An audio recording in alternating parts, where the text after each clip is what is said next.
Ozodaxonim Nursaidova degan aktrisamiz bor, bilasizlar. Oxirigacha ko'ringlar, iloji boricha tarqatib yuboringlar. Ana o'sha opani klip jarayoniga meni Sabrina degan tanishimni chaqirishgan massovkaga.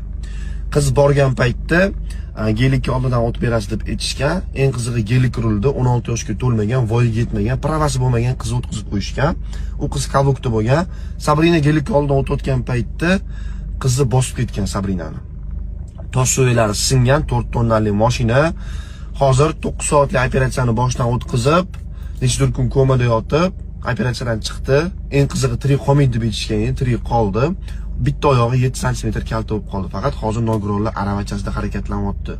Eng qizig'i bu paytda Ozoda pana komandasi iltimos hech haqqa hech narsa demay, biz o'zimiz yordam beramiz, oyoqqa turgungacha yopti qilamiz deb aytishgandi.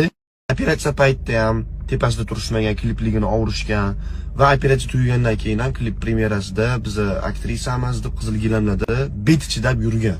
Videoni keraklicha tarqatinglar, tegishli joylarga yetib borsin va Ozoda Nursaidova ham, rulda bo'lgan qizaloq ham va o'ttiga productionlar rejissyorlarigacha xonavonda javob berishi kerak. Chunki bitta odamni salkam o'limdan qoldirib, nogiron qilib qo'yib, mana bitta qonun oldida javob bermasdan bemalol yurishga haqqi yo'q hech kimning.